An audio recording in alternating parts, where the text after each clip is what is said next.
Hi, I'm Amy Porter, and this is my podcast. My mission is to show people how to empower themselves through music, business, and media. I try to see as clearly as possible how I can help. I showcase the music that I've played and the people I've met along the way. I'm a wife and a stepmom. You might know me as a professor, a performer, a producer, a publisher, a recording artist. I'm the founder of a couple of nonprofits. Welcome in to my PorterFlute Pod.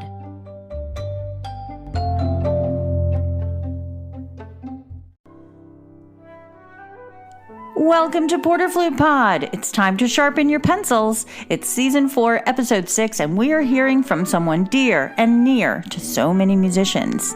Daniel Dorff. He's a publisher and composer, and he's worked for Theodore Publishing since he was a young intern. Posing some questions for Daniel Dorff is our co-producer, Alan J. Tomasetti, and checking our vibe is Justine Sedke. Featured from the vault on this episode is my performance of Sonata 3 Lakes for flute and piano by Daniel Dorff from a performance in 2014 with pianist Katie Leung. Welcome to PorterFlute Pod. We're so glad Danny, the editor, is in the pod with us.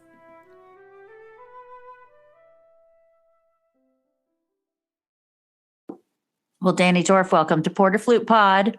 Well, thank you. Well, I want to start by saying that you've been at Presser long enough to reach legacy status in our music world. Really. I mean, you've made it your life's work to work with an incredible bunch of composers and then bring it to this incredible bunch of people in niche audiences. You have chamber music. You keep coming out with beautiful music yourself every year. So it's just a pleasure to talk to you about Theodore Presser, why you keep working there, and your own kind of compositional life. I have this problem, like musicians with day jobs. I love my job. And that probably is key to a number of the questions on your list today, because it's sort of like a two-angle chat, because I'm two kinds of things, that I really love sheet music production, and I really love untangling things. So starting from a composer's, let's say the word manuscript, whatever that means nowadays, and taking it through the same process that I would lavish the same love and TLC on my own music, and then getting all these other pieces taken care of and available to the public that way. And then there's a product, and then I see it in the warehouse. It is so satisfying, and I never tire of it. I started full-time there on July 1st, 1985. I was a proofreader, like a freelance proofreader from 1980. And then I started working in the office a few days a week in 1984. And they started training me, and I ate it up. Everything about it was fascinating. Not just the production, but the editing and the working on the covers and so on. And one day in 85, my mentor, who was the editor and had been the editor for like 40 years, or actually, you know what? I'm wrong. The chairman, Arnold Broido, who I know that he said, "Walter's retiring next week. Would you like to be the editor of Presser?" And I thought, what? Like, I'm 29. And he looked at me like, "What are you? How naive are you? We've been training you for this for the last few years. You're exactly what we hoped would walk in the door. But how could that ever happen? So do you want his job?" And I said, "Well, I don't know that I want a full-time job. That's why I wanted to." So I figured I would try it. I was married without children yet, and I wanted to start a family. And I thought, okay, I'll see how it goes. And I'm still deciding 37 years later. But seriously, I love it. And a lot of times when I'm in the office, I want to stay late and keep working on something. But at the same time, when I'm home, I could be working on a piece or on some other creative project on my own, and I don't want to go into the office because I'm into what I'm doing. So I've had to learn how to just work certain hours, and it was very hard mentally at first during the quarantine period, because from mid-March 2020 until mid-March 2021, I was working from home, which I had always wondered what that would be like. Working from home was also like living in the office. That at any given time I could do either thing. And so I learned. But seriously, to answer your question, it is so satisfying. People say to me, will you retire when and if you get an inheritance from your family, or if you suddenly started making tremendous money from your music, like if you did a film score? I don't know, but I doubt it. Because it's part of what I do. They say that people that make money quickly still go back to work the next day. It's just a currency. And I think that music and art is our passion. So it seems like your passions haven't changed. They really haven't. When I was in first grade, I got sent to the principal's office once for justifying my margins when I was writing some story. What? And she thought I was being a wise guy. And I just was curious, what would happen if instead of all the lines that I was writing with pencil were straight down the left side of the paper, what if I did it on the right side also? Because it was interesting. And I got in trouble. I used to get in trouble for everything. But also and this seriously, even though it sounds funny, I did correct my teacher's grammar a lot in elementary school, because they would be teaching, if there's an E at the end, the previous vowel is a long vowel. And I would raise my hand because I knew a lot about English. I didn't know a lot about about good manners. And I would correct the teacher and say, well, what about this word and that word? And when I got to Presser, and I was now the editor, I have music by George Rockberg on my desk, Richard Warnick on my desk, Ralph Shapey on my desk. These were my teachers, and I'm putting red marks on manuscripts. And I thought, it doesn't often happen like this. And I would joke around with them. They loved it because their focus is to write the music, not to worry about if the dot goes under the line or above or, stuff like that.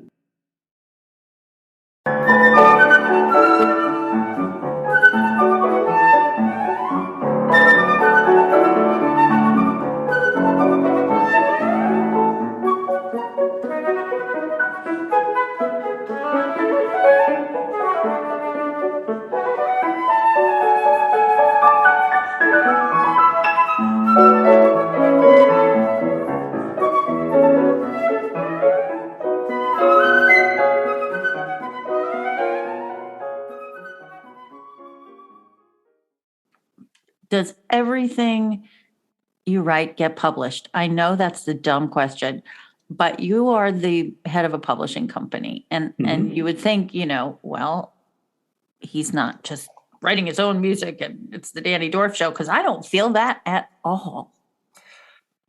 I am very careful to not take advantage. And, I learned this early before I was in publishing, like, don't bite the hand that feeds you. My mom taught me a lot of golden rules, and she was right. And what that means, well, for the first half of my years at Presser, I was lucky if I ever got a contract, and I wasn't yet established in the world. There was, and this is a very interesting and important thing about Presser, that it was, until 2004, owned by the Presser Foundation. And they were mission-oriented. And as many of your listeners know, there was Presser scholarships, Presser halls, etc. And this is from the legacy of Theodore Presser, who gave his entire estate to a foundation to further music education in many different ways. A lot of it was philanthropy, and part of it was supporting the publishing company. And through evolution of Arnold Broido's attitudes, which were very much arts oriented and a sympathetic chairman of the board, the Presser Publishing Company from, let's say, the 70s until the turn of the millennium had a sort of mandate to be able to do anything they want with art as long as they were not operating in the red. So they could publish composers as if they were a nonprofit to an extent.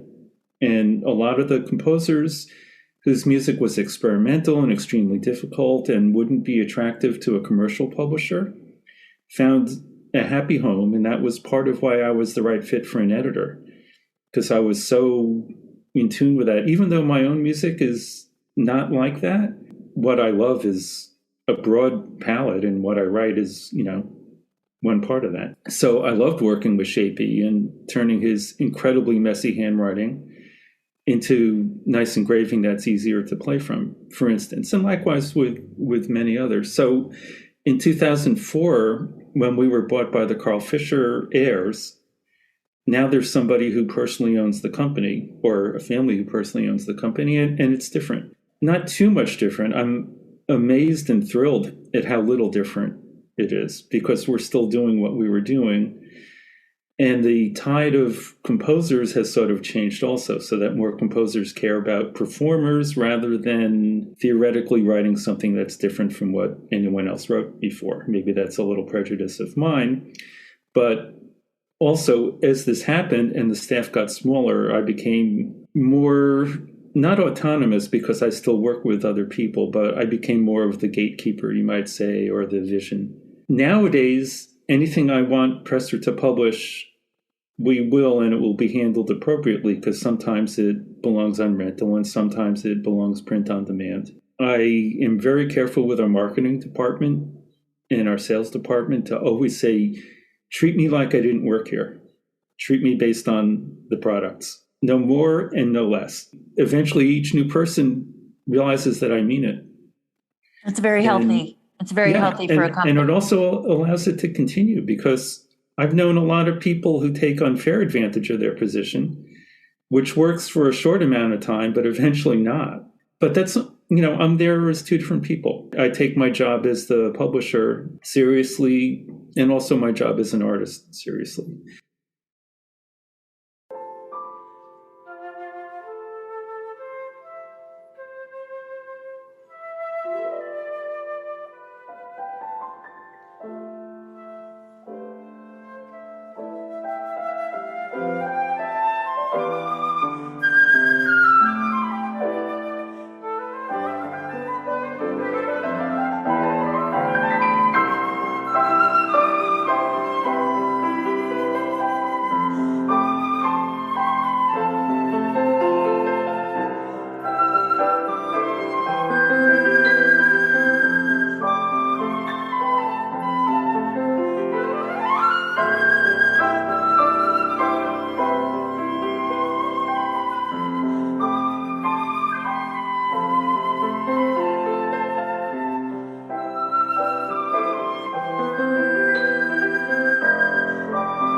Fortunately, the aesthetics of what I write tends to be pretty close to what's practical, what people want to play in their recitals and so on. And that certainly relates to flute, because if I had the kind of relationship with, let's say, the double reed world, there just aren't as many people playing those instruments and buying the music. And flute is wonderful. It's a win-win situation. When I started working at Presser, it was not a woodwind specialty or a flute specialty company, but we did go to NFA and no other instruments convention.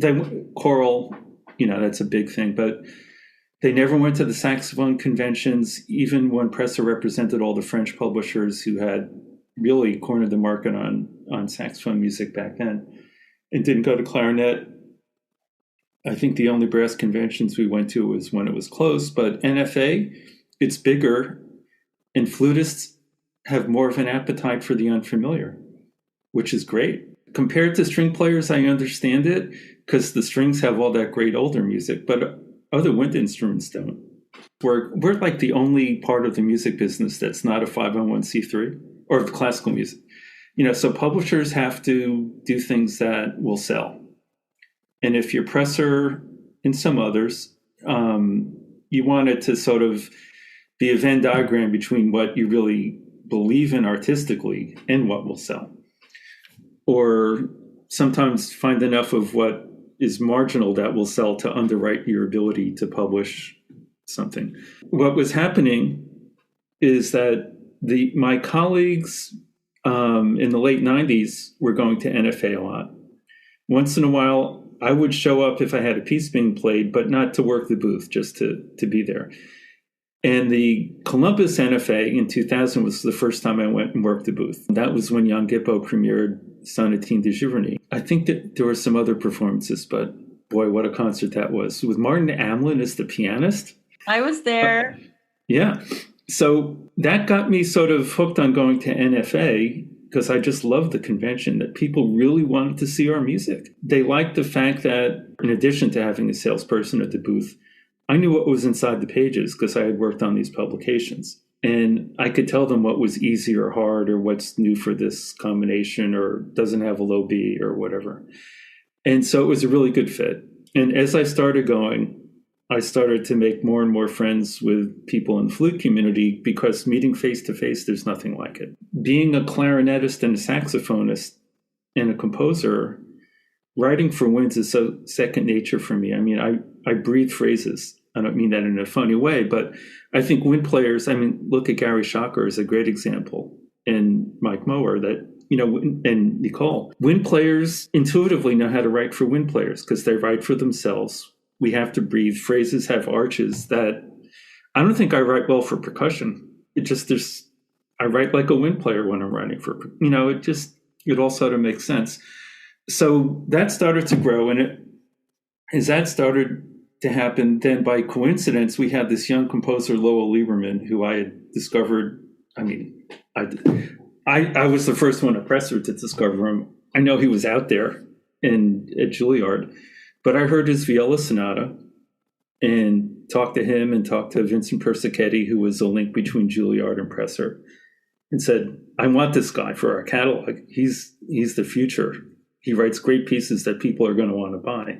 And Vincent said, yeah, the only reason he's not there yet is I want him to go another year or two without that kind of immediate public face, but you got him in a few years. And I said, I want him now.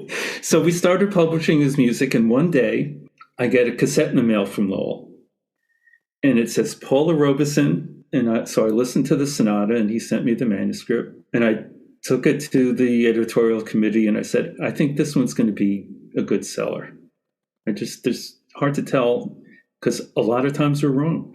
Sometimes I can be insightful without good manners being part of the insight.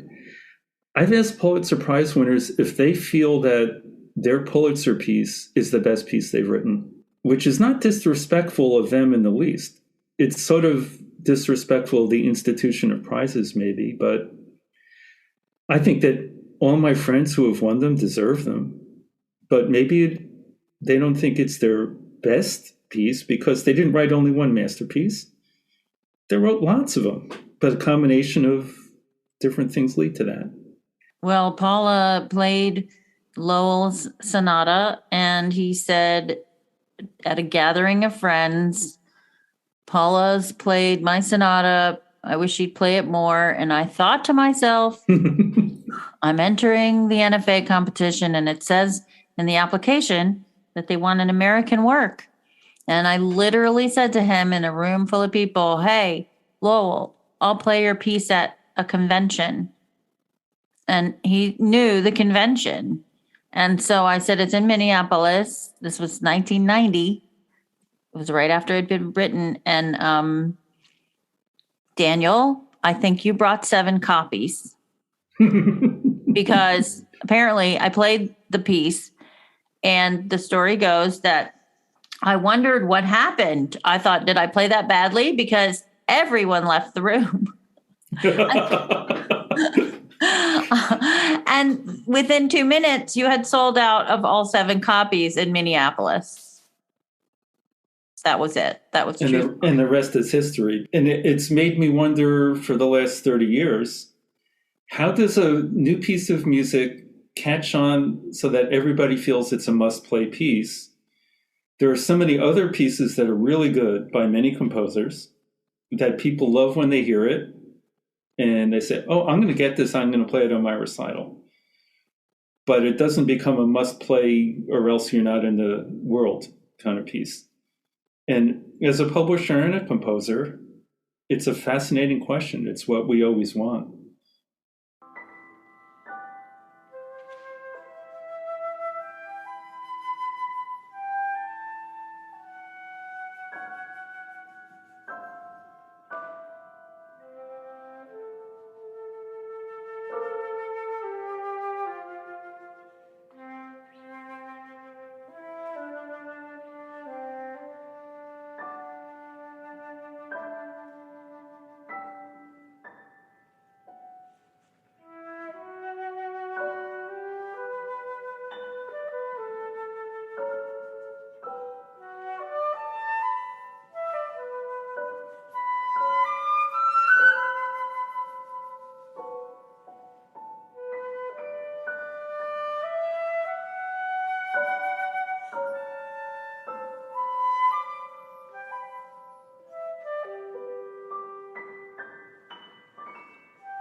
Well, let's talk about it's a strong word, but my hatred of publishing, because there's always a risk of error. I can miss notes, but I really hate the flaws in publishing. Ownership of these flaws rely on so many departments. I learned that there's an art department behind the cover. There's an invoice department to the person who said yes to the project. It's super stressful, and I could use some podcast-worthy advice for future publishers out there. I've sworn I would never come out with another edition, and then people ask me to, or it makes sense to go with the recording or the study guide, and I never seem to be able to do it right. So what's your advice? The most important thing, and this is advice to people who are sending their work to publishers. Future publishers is a much smaller pool than composers, performers, teachers. Do your research first, and you will know from the music that you see published by them how careful they are or are not with what gets printed, how it's prepared, how available it is, whether or not they pay royalties, reliably. I think the most important thing that people may overlook is how committed are they to marketing to the niche that your product is in. One of the questions I get asked the most is regarding that, for instance, with Presser, there are some things we do a lot, obviously flute music, but people send us handbell arrangements or easy choral music, which that's a real niche market. And they ask me, well, who should I send my handbell piece to? And my answer is, I don't know, but you probably know, because if you're a handbell director, who do you get promotional mail from? And that would be the same whether you're a trombonist or a percussionist or a flutist. If you don't get any promotional mail, or you don't know of the new issues from a certain publisher for the type of music that you want them to publish, they're not going to have a way of getting your music out there. Now, these days, it's a lot different from a generation or two ago because of the internet. Yes, and self-publishing is a big deal. But self-promoting, I mean, it's always been like this. I think it's more pronounced maybe, but 30 or 40 years ago, the writers who promoted their own products did a lot better than the ones who relied completely on their publisher to do it, because unless it's a very small publisher with a small catalog, there's just too many things that are competing for the attention of the marketing department. But we had one composer who wrote a book on slap bass guitar when it was new, before it became like everybody was doing it. And it was a great book, but that doesn't mean anything. But he took hundreds of copies in his little VW Bug and drove around the country, talking to every retailer that he could find. He spent several months. And it became an incredible bestseller because he invested the time. I mean, it's a ridiculous thing to think about now, but he spent the time making sure that everybody knew about it and thinking of us as one of his partners and not somebody who was solely dedicated to him. And so the internet is great for that because we can do that. Composers can do that. We can retweet or repost whatever the composer does. The composer can do that to whatever we do. And also, when you're doing something at a high level and you want it to be 100% successful, let's say you're going to record the Mozart quartets. You got to rely on all three of the string players and the engineer and the record company and it's going to be the same thing anywhere else. That unless you're doing everything yourself, to have everybody live up to your standards is tricky. So again, getting the piece accepted, that's a question I get asked the most, and it depends on so many things. When I was a teenager, I would ask older composers, how do I get famous? As if it's not how you get an MD degree. People could tell me, do these following things, and then you'll have an MD degree. How do you be a famous composer?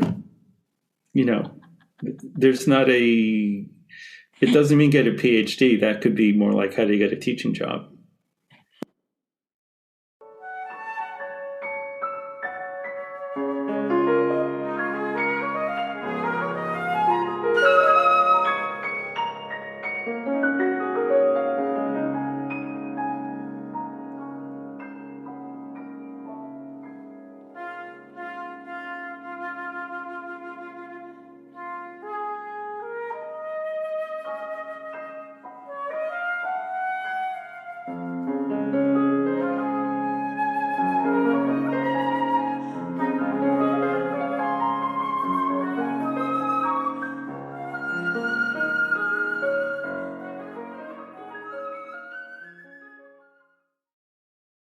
Well, I want to move from publishing world to really tell you that you have a very distinct style as a composer. It's very fulfilling, truly fulfilling as a listener and a flutist.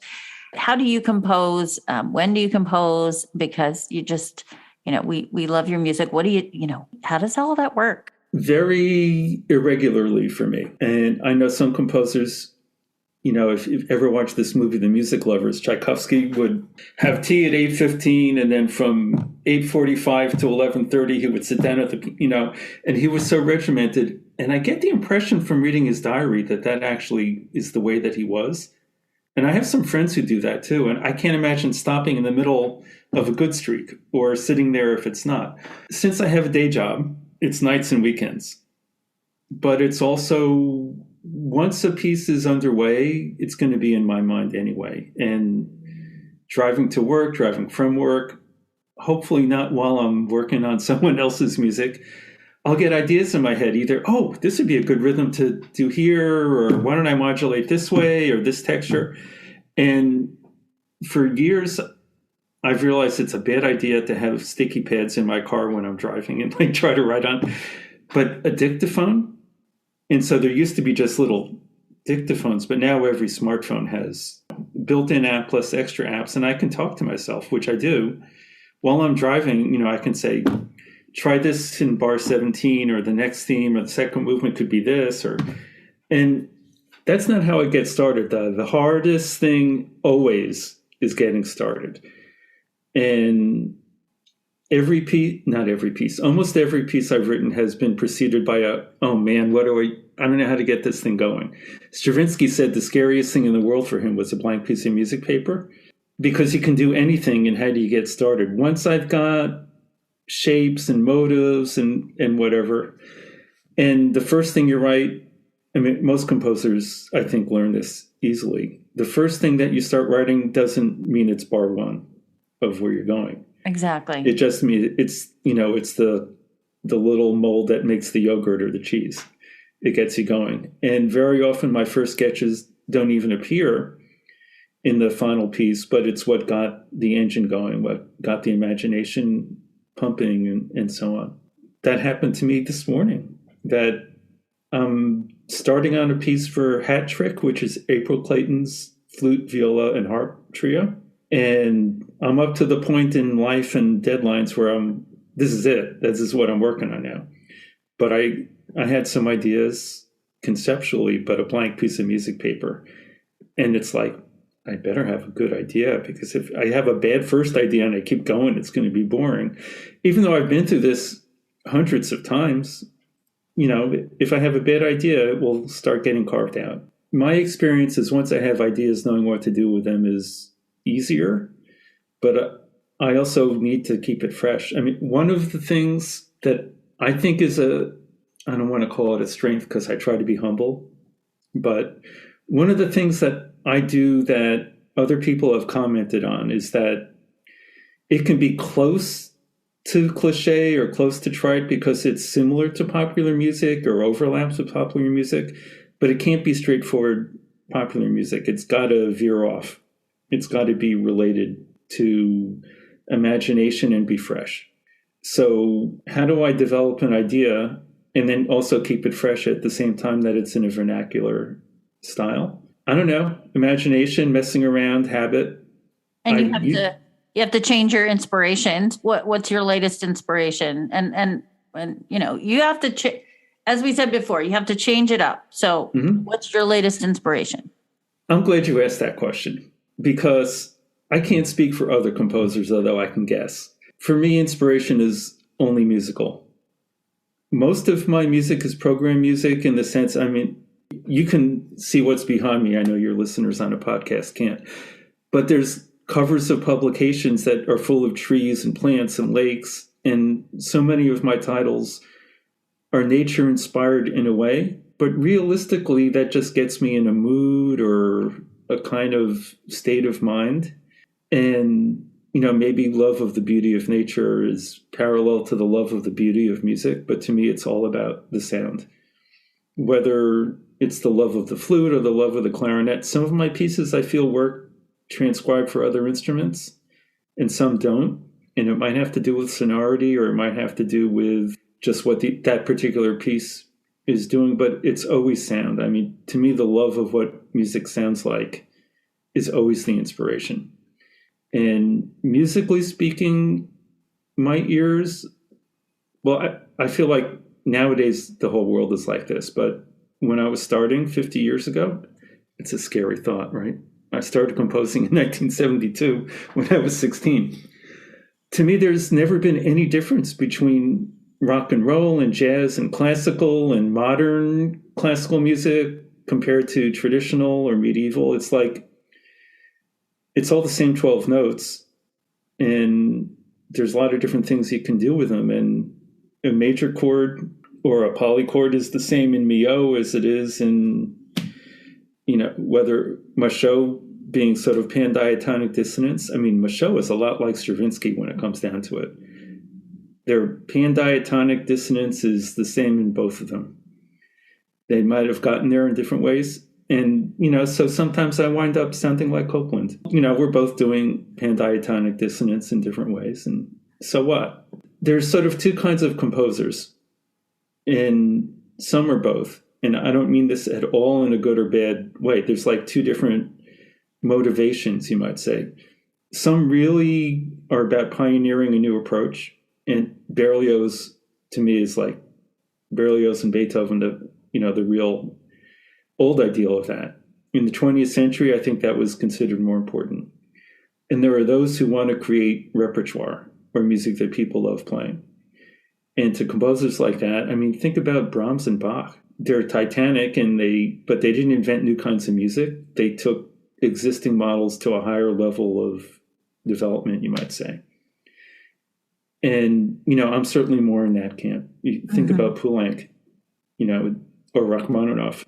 There's nothing in Rachmaninoff or Poulenc that was of that year or of that decade. It's just incredibly beautiful music that holds up over time.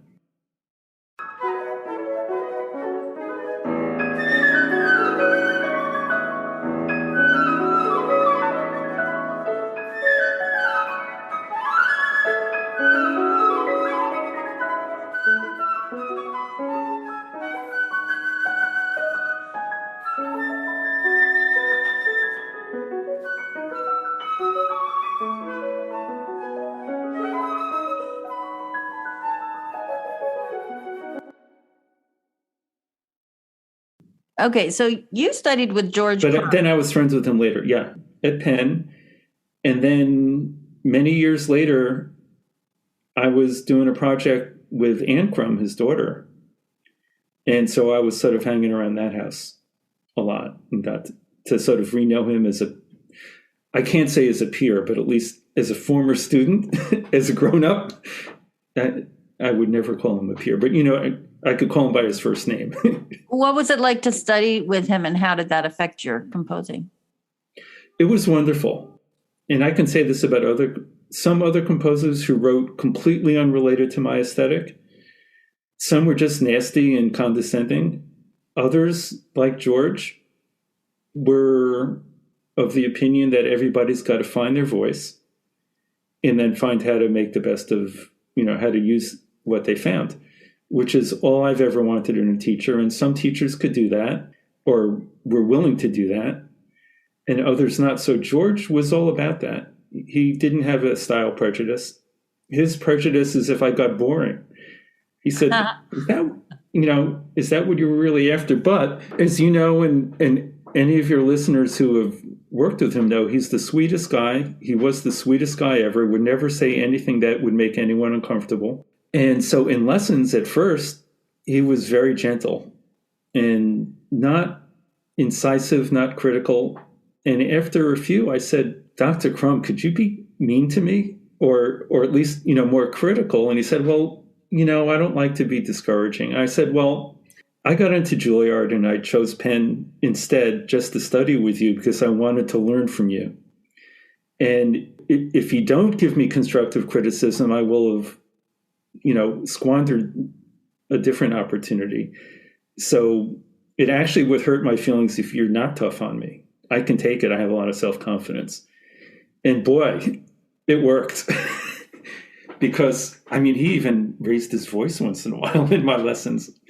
To, not in a mean way to say, but you don't have the same motive in any two consecutive bars. How do you expect people to pay attention? Like, that's great. That's what composition students need to be told.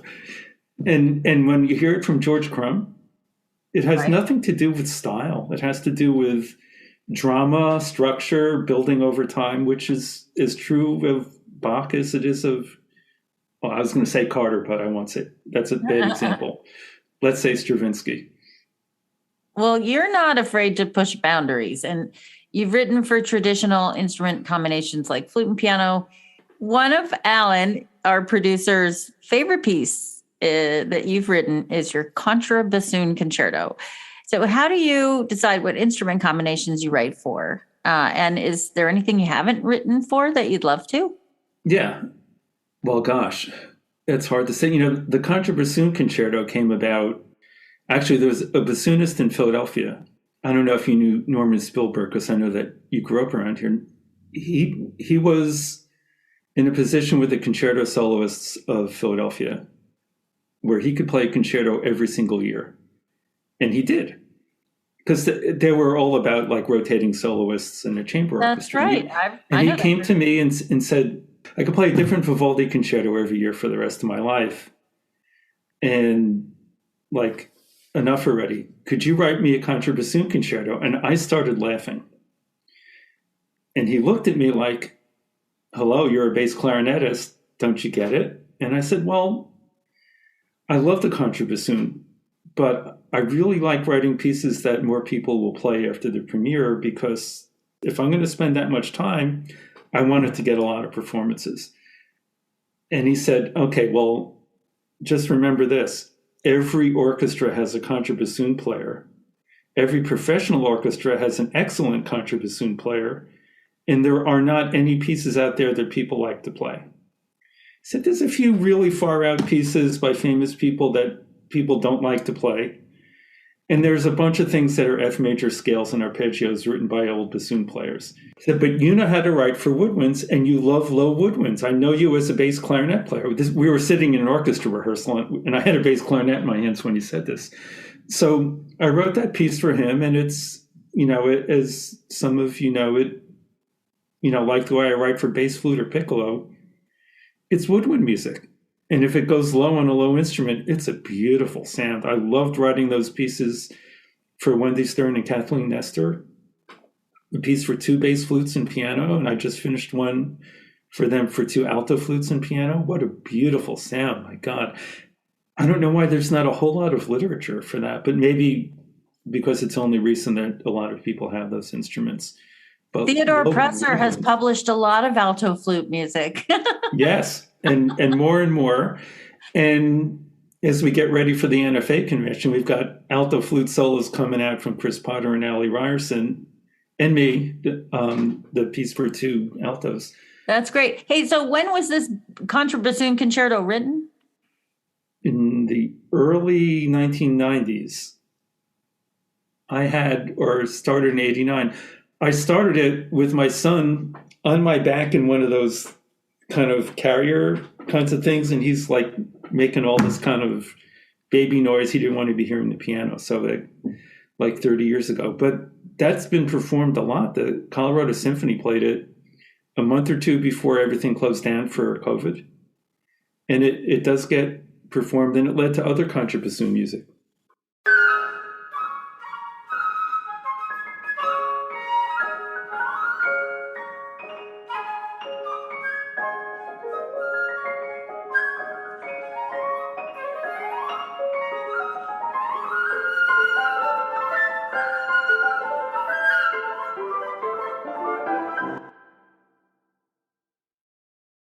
I appreciate being on the short list of people who you send music to. And I'll never forget the Christmas that you sent me.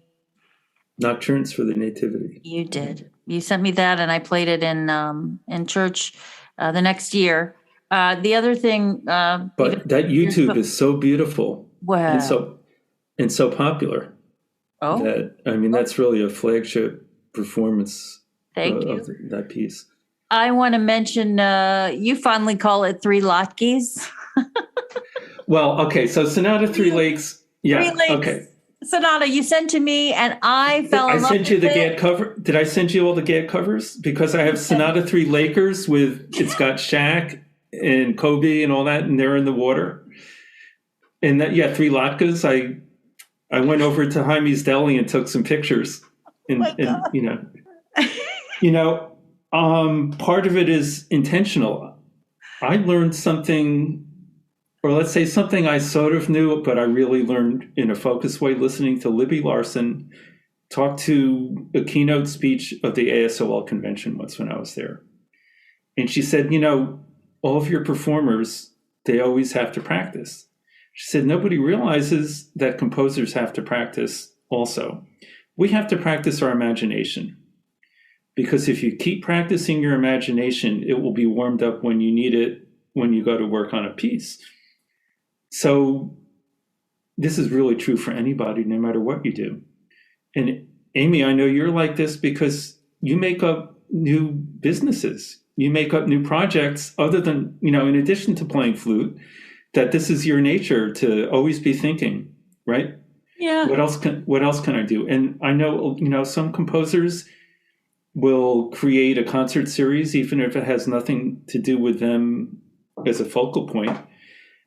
And some people write crossword puzzles, and keep them on going. I love doing gag covers, making jokes. I wish I were better at Photoshop. But that keeps that part of the mind going. And I know we were talking about holistic stuff before you turn the microphone on. I know from people who do like hands-on therapy and chakra tuning and all that, what I have experienced after reading about it, that what they call the throat chakra is more than symbolic, that it's opening this up. I don't know. That would be the 5th chakra. Yeah. Okay. We're in tune with each other. Right. That opening your mouth, ideas coming out of your mouth is or can be very related to ideas going through your head. So when, like this morning, I sat down and thought, okay, I have to write a piece for flute, viola, and harp. And I already have the challenge of not sounding exactly like Debussy with every piece I write, which is certainly in a world often similar to Debussy. how do I write my own music without, I mean, that repertoire, even though hundreds of people have written for it, it's still the Debussy trio. It's such an odd combination of instruments that has one masterpiece in it and a lot of good contemporary pieces. And so where's me? Where's my voice? So I think subconsciously, I mean, the unanswered question when you talk to composers is, where do your ideas come from? Because, it isn't from listening to the birds or looking at the flowers in my garden. My moods can come from that. My, who knows what, biochemistry in my brain may be affected by, I have a garden outside of the window in the room where my piano is. I never got a motive from the flowers. Right. But sometimes if I'm in the middle of writing and I need a little break, rather than banging my head against the piano saying, how do I solve this problem? I don't have to go for a long walk or go do something else. I can just sort of stare out the window and just relax that way. It's funny. I love doing crossword puzzles, and it's really very similar. It's solving a problem. I used to love math and formulas when I was little. Solving a problem sometimes means erasing some of the path that you went on and redoing. And if you're writing a fugue or trying to come up with a new melody, sometimes the answer isn't, how do I solve the exact problem I have? How do I back up? A friend of mine who used to be Presser's IT person went into IT because he had a doctorate in composition. He couldn't get any jobs, and he was prone to it. But he said there was a think tank outside of Boston that was a computer programming, but they would only hire people with doctoral degrees in composition because they knew that anyone who can write a fugue can do computer programming. Oh, my. And I thought it was maybe a little exaggerated, but he said, no, we're talking Boston. There's a lot of people with doctoral degrees who can't get work in Boston. But the logic behind it, I think, is very true, that problem solving is not always front to end. You got to know where you're going and how you need to get there. Well, it's easy when you write something like Three Lakes. These are three lakes that profoundly impacted you, something in nature. You went out and you were able to start with pen to paper with a memory. Mm-hmm. But writing for this new piece, perhaps you don't have a memory to tap into. Yeah. Well, so April had talked to me a little bit before the pandemic. So I knew that this was likely to happen. And then 2 years later, once she and her group could get back together and talk about fundraising, I heard from them. So I was sort of thinking about it. We were having a group phone call with her trio and me, and just sort of mapping out timeline and commission terms and all that, and possible performances. And the violist mentioned something about how most summers he gets an opportunity to play at the Big Sky Festival in Montana, which is at one of the universities or nearby. And that might be a good place for a premiere. And I said, I can't believe what you just said. Big Sky? I've been to Montana, and the Big Sky there was absolutely breathtaking. It's incredible. For this New York City boy, yeah. And I've been to, other states, but there's nothing like the Big Sky in Montana. I said, give me a day to think, but I have a feeling that is going to be the name of the piece and the concept that underlies it. So as of today, I'm thinking it's a 2-movement piece. One's about the big sky in the morning and all that, and another one is at night with all the stars.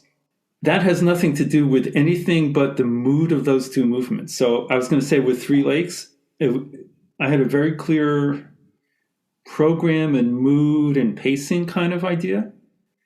I knew that when you're in a lake, like on a float, there's just sort of this gentle rocking of sort of a little bit of a tide-ish kind of thing. And I thought, okay, I want to have a tempo that sort of does that to the extent that I can, to feel like you're like sitting in a canoe on Salmon Lake or whatever.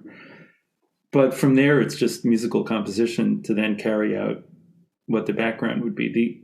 The inspiration is sort of on 2 levels. The overall, just like La Mer didn't, La Mer, I don't think Debussy wrote it at the beach. and Copland never was in Mexico, and Right. so but it's what triggers the imagination can then get the imagination doing its own thing.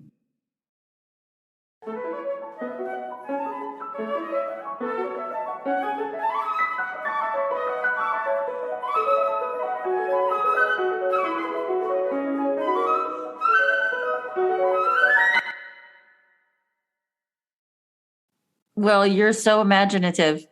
I think I have to end this conversation by telling you I can't get a dozen eggs out of the fridge, open it up, and choose an egg without thinking of you, because one day you posted, how do you get your eggs out of the carton? And there are 4 different ways. And everybody was weighing in on how they take eggs out of the carton. And if you were going to drop the eggs, if you took them all out at one side at first. And I just thought, what do people sit around thinking about? Now they've got me thinking about this. So I have a window now into your brain because, you said when I was a kid, I used to correct my teachers, draw margins in the lines. And you're thinking about, like, anytime you post, it's classic humor. It's beautiful. It's hysterically funny. And I think of you every time I go for the egg carton. I vaguely remember, I don't know what caused me to ask that, but I know it's like, if I make an omelet, I can take these two or different, right? But what if those 12 eggs had pitch names written on them, since there's 12? I wonder how Schoenberg dealt with taking a dozen eggs out, since he was into tone rows. There's a question for you.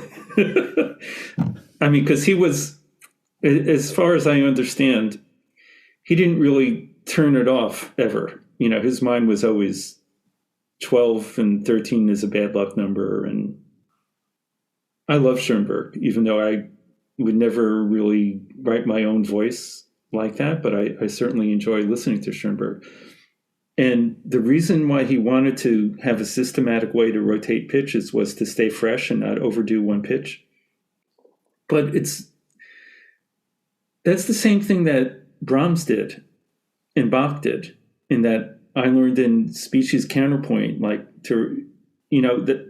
it's just sort of a different grammar or a different vocabulary. But if you repeat the same pitch too much, it gets boring. So how do you, when you write a melody, and it's true of the best pop song composers, that you weave your way around, and you have to think carefully. So 12 tone it's the same mental trick.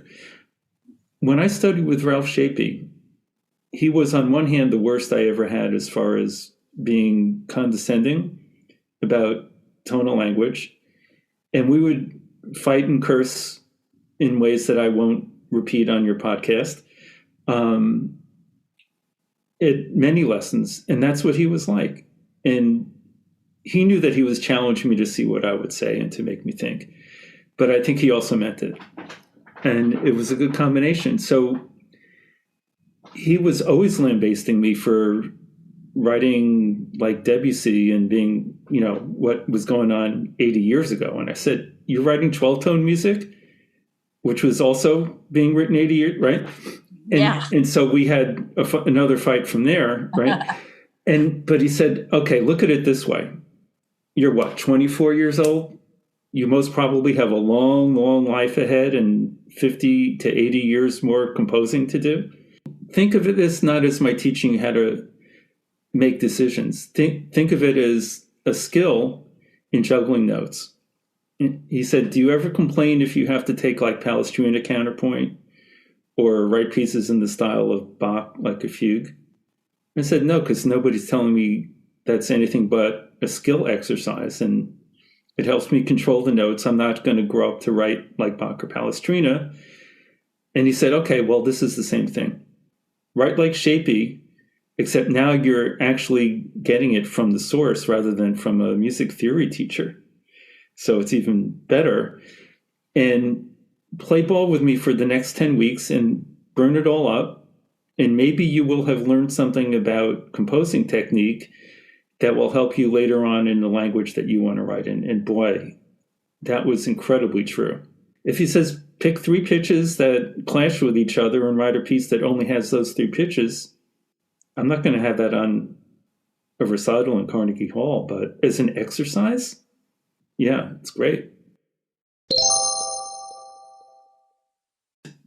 This probably is or isn't of interest to your listeners, but the piano behind me. Yes.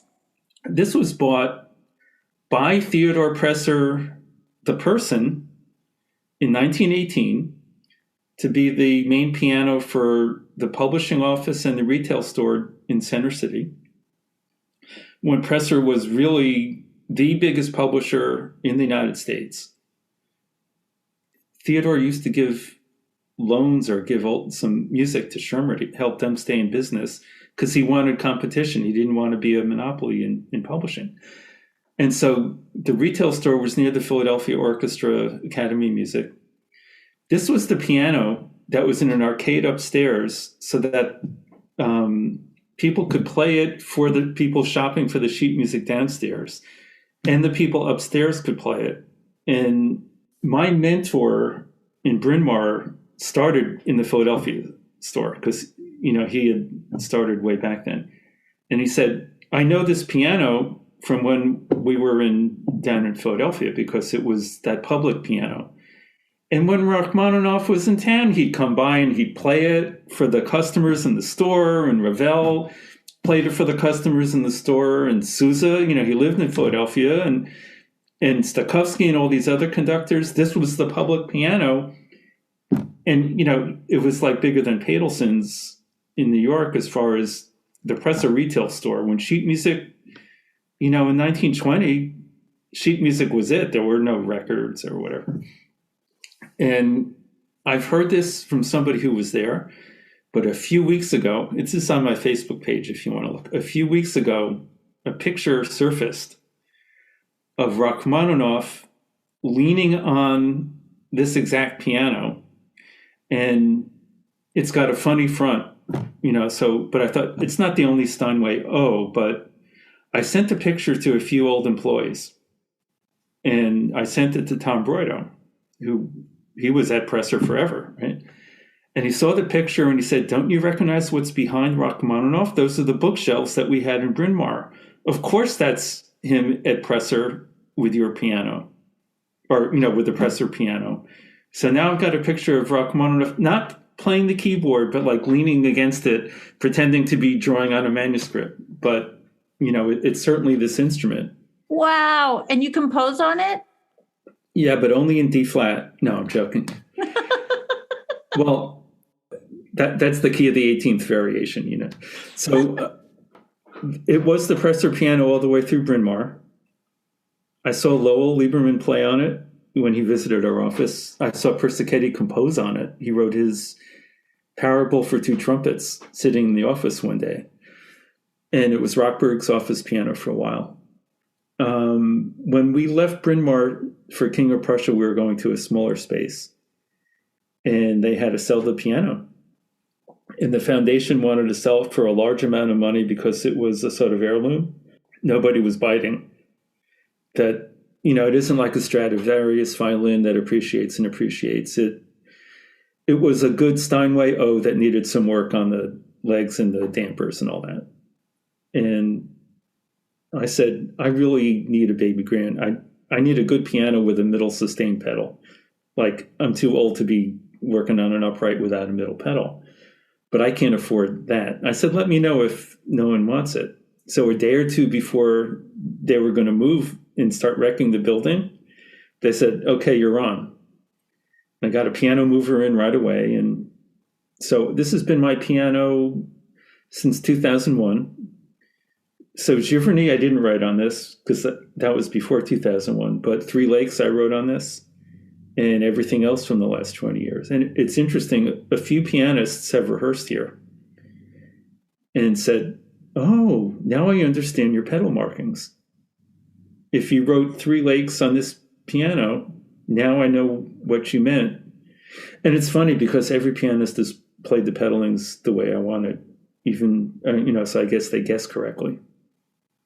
What a great story. I love that.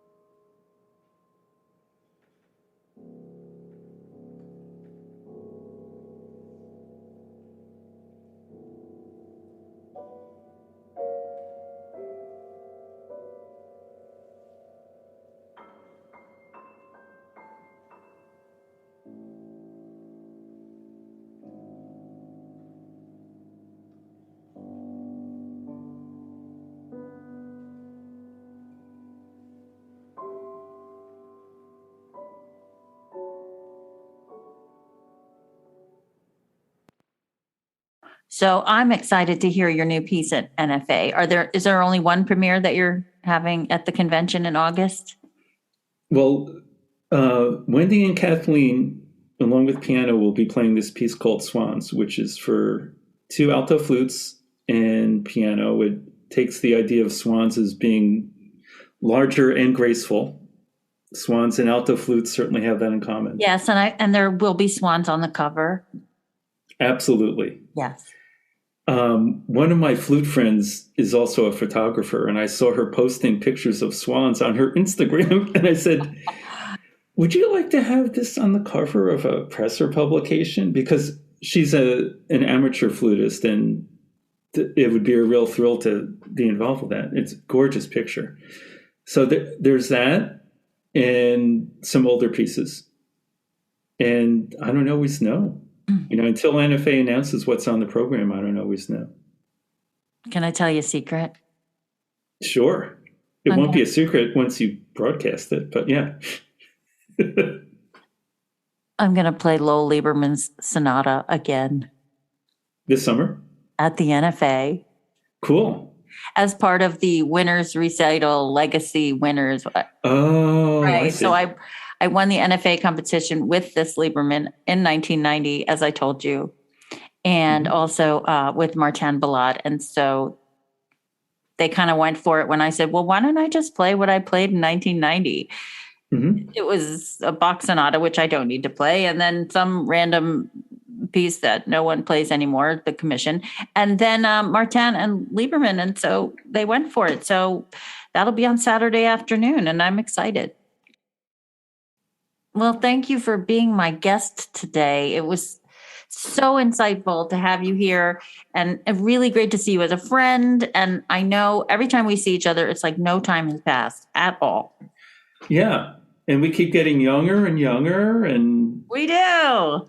Yeah. Yeah, that's good. So I'm so thrilled to hear that what else are you doing at NFA? This is a big year. I'm going to keep that secret because it's still being worked on. But the Martin Ballade and the Lowell Lieberman, I'm definitely playing, and I'm bringing Liz Ames from Ann Arbor, and it's going to be I've always wanted to meet her. I know her online, and I know what she does. She's a rock star. She is a rock star, especially because I'm a saxophonist originally. There you go. She is it for saxophone.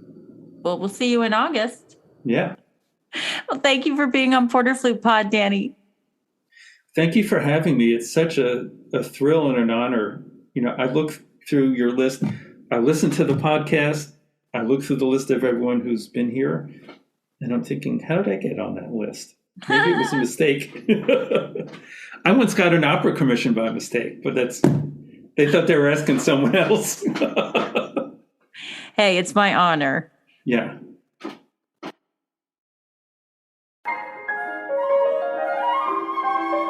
It was so interesting to discuss the rich history of the Theodore Presser Company. You can find more about Daniel Dorff, his career, and his compositions at danieldorff.com.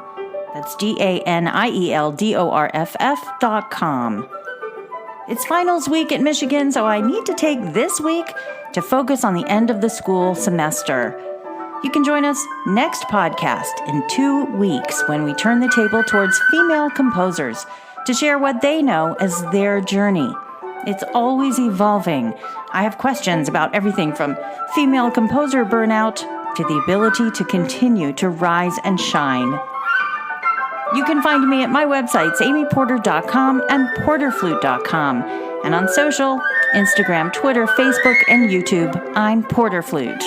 Thanks for being here. I'm so grateful for you.